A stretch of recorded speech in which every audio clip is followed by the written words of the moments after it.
Hello, my name is Chavdar Chusev and I am gem engraver. In the following video I will attempt to recreate a wonderful little gem from the Michael Shubin collection. The tools and techniques I will be using are very simple and they were most likely available to the ancient gem engravers. The gem itself is very small. It's actually this size. This is a plaster cast from it, and I will be using it as a reference while I'm engraving, as well as a larger image on the screen. The engraving tool itself is very simple and can be constructed by just about anyone with reasonable dexterity. And this is it.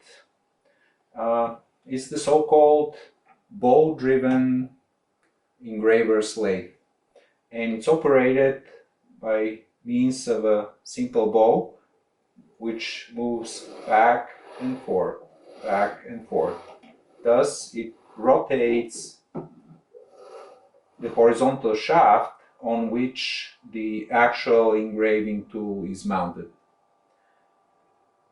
While the tools can be made just about anywhere, there is one item used in gem engraving which is only available from a single location in the European continent. This is the so-called Naxos stone. Naxos stone, by the name of it, is only available on the island of Naxos in Greece, and it's been mined since ancient times, and it's been used throughout history for cutting, drilling, sawing very hard materials, including engraving gems.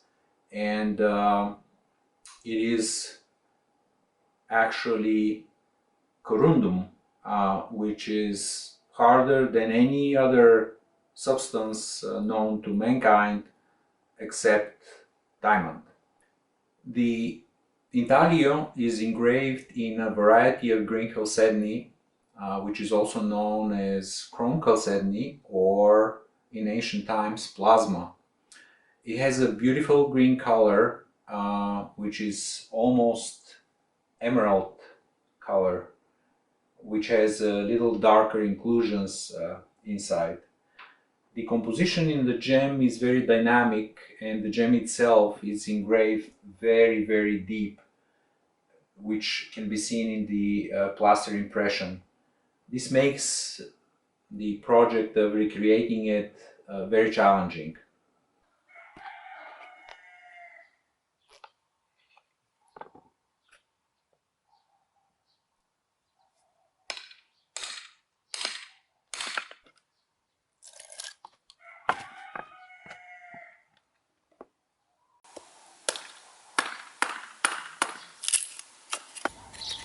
The base is made from a solid piece of hardwood, and then it's drilled to accept the vertical post which will support the horizontal shaft.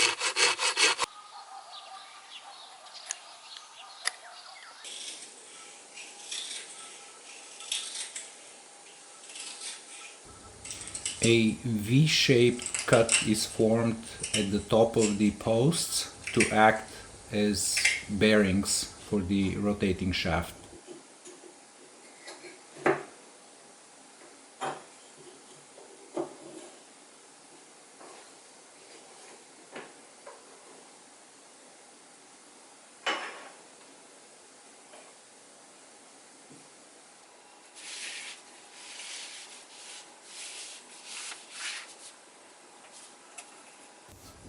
The string of the bow is wrapped once around the shaft, and when moved back and forth, it rotates it.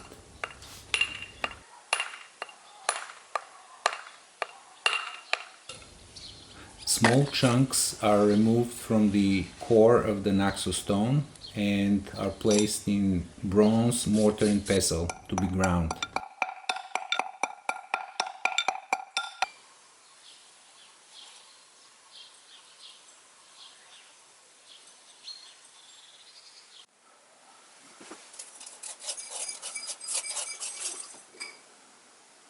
The different grits of Naxos stone are separated in a water suspension.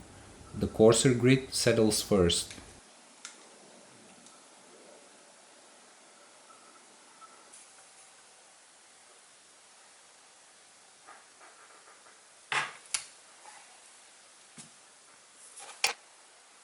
Small brushes for polishing are made from coarse bristles tied with a sisal twine and glued together with sealing wax.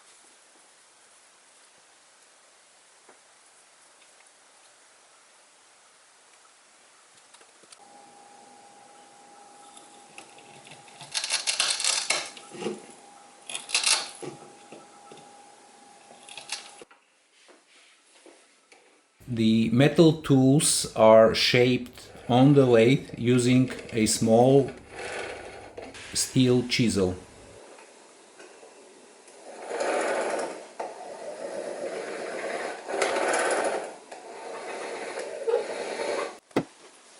The Naxos stone powder is mixed with olive oil and it's ready for cutting or carving.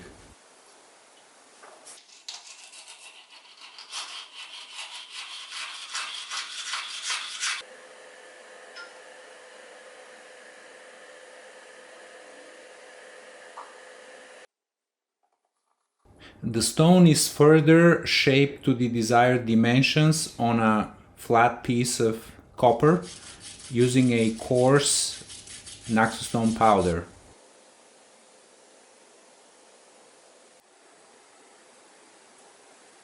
The gem is attached to a small section of wooden rod to aid in holding it while engraving.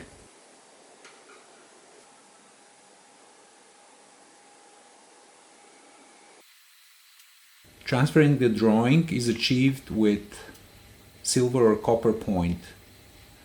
It leaves bright trace on the rough surface of the gem.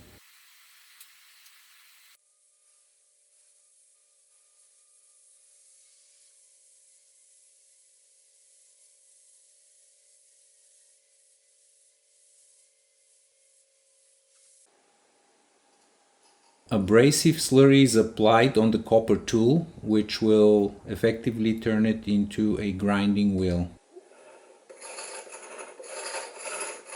Engraving with a bow-driven lathe is a slow process. A gem like this takes between 2 and 3 days.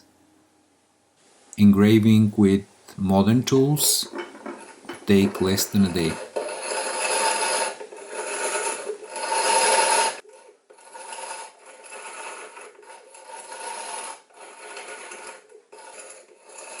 For a better control of the gem, pressure is applied only on the reverse strokes of the bow.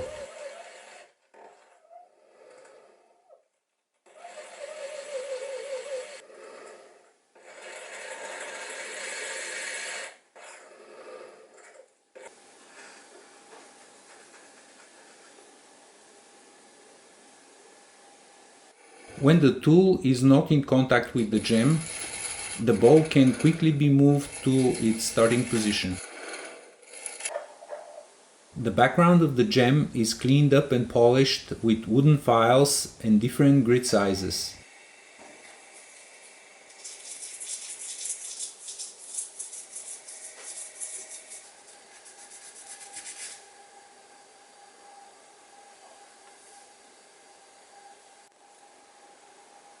Before the final polishing, the signature is drawn with a silver point and engraved with very small size tools, inverted cones and bowl-shaped tools.